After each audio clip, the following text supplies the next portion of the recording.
বাতাসে শীতের আমেজ আসতে না আসতেই চিতই পিঠা খাওয়ার ধুম পড়ে গেছে, সেটা হোক বাসায় তৈরি কিংবা রাস্তার পাশের মোড়ের দোকানের। তবে যদি বাসায় এত সহজে চিতই পিঠা তৈরি করা যায়, তাহলে কেন শুধু শুধু কিনে খাবেন? আজকে আপনাদের জন্য এনেছি পৃথিবীর সহজতম উপায় পারফেক্ট চিতই পিঠা তৈরির রেসিপি। তাহলে আর দেরি না করে চলুন পিঠা তৈরি শুরু করা যাক। আসসালামু আলাইকুম, আমি Sara. Welcome back to my channel Cookaholic Sara. চিতই পিঠা তৈরির জন্য আমি এখানে 2 কাপ নাচির শাইল আতপ চাল নিয়েছি এবং সাথে নিয়েছি আধা কাপ চিনি গুঁড়া পোলাওয়ের চাল। আপনারা চাইলে এখানে যে কোনো ধরনের আতপ চাল ইউজ করতে পারেন কিংবা শুধু পোলাওয়ের চাল দিয়েও পিঠাটা তৈরি করতে পারেন।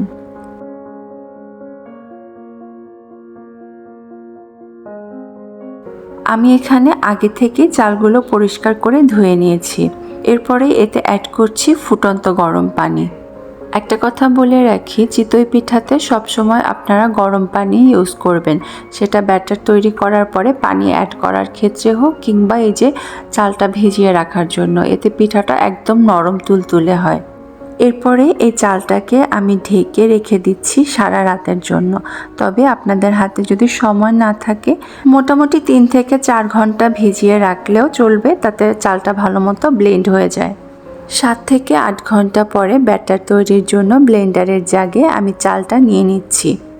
এরপরে এর সাথে অ্যাড করছি আমি হাফ কাপ রান্না করে রাখা ভাত এবং আধা চা চামচ বেকিং পাউডার।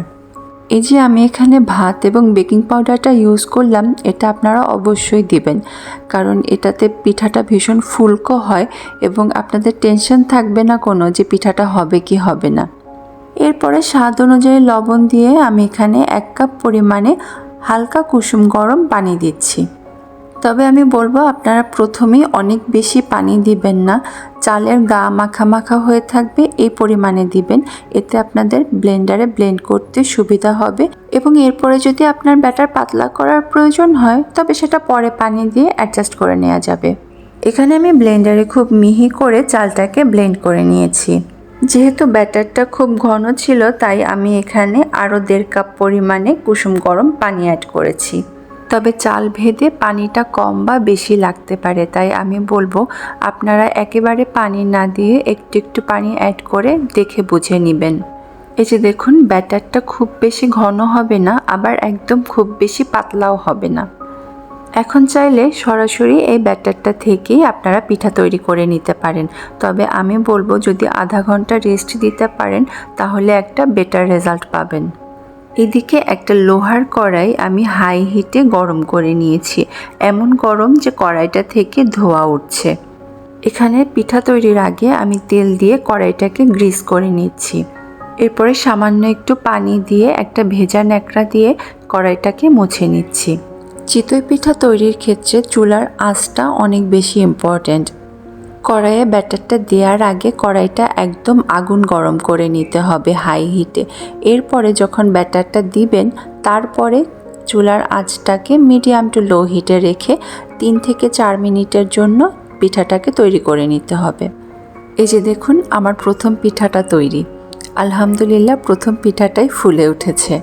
পিঠাটা একটু ঠান্ডা হলে আমি পিঠাটা ঘুরিয়ে দেখাচ্ছি আপনাদেরকে। প্রতিবারই ব্যাটার দেওয়ার পূর্বে কড়াইটা ভেজা কাপড় দিয়ে মুছে নেবেন।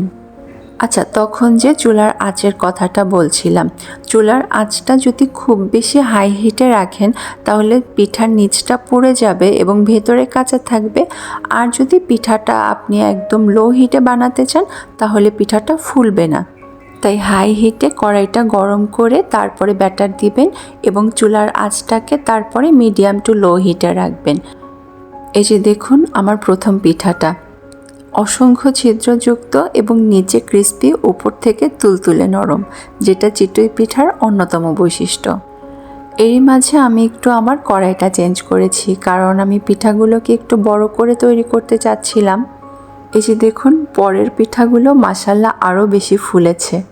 মোট কথা, চিতই পিঠা তৈরির জন্য আপনাদের যে জিনিসগুলো অবশ্যই খেয়াল রাখতে হবে, সেটা হচ্ছে ব্যাটারটা খুব বেশি পাতলা বা ঘন করা যাবে না, মিডিয়াম রাখতে হবে। এবং চুলার আঁচটাকে আপনার প্রথমে হাই হিটে রেখে তারপরে লো টু মিডিয়াম হিটে পিঠাটা তৈরি করতে হবে। আজকের নেওয়া উপকরণে আমার মোটামুটি 15 থেকে 16টার মতো পিঠা তৈরি হয়েছে। দেখুন পিঠাগুলো কি সফট হয়েছে এবং সাথে অসংখ্য ছিদ্রযুক্ত। পিঠাটা মোটামুটি 2.5 থেকে 3 মিনিটের মধ্যেই তৈরি হয়ে যায়, কিন্তু আপনারা যদি নিচের অংশটা বেশি ক্রিস্পি খেতে চান তাহলে সেটা 3 থেকে 4 মিনিট রাখতে পারেন চুলায়। আমি একটু ছিঁড়ে দেখাচ্ছি পিঠাটা। দেখুন ভেতরটা কি সুন্দর হয়েছে। চেষ্টা করেছি সব খুঁটিনাটি আপনাদের সাথে শেয়ার করতে। তারপরেও যদি কিছু বাদ পড়ে থাকে নিচের ডেসক্রিপশন বক্সে আমি সব লিখে দিব, আপনারা কাইন্ডলি চেক করে নেবেন। সবাই ভালো থাকবেন, সুস্থ থাকবেন। আল্লাহ হাফেজ।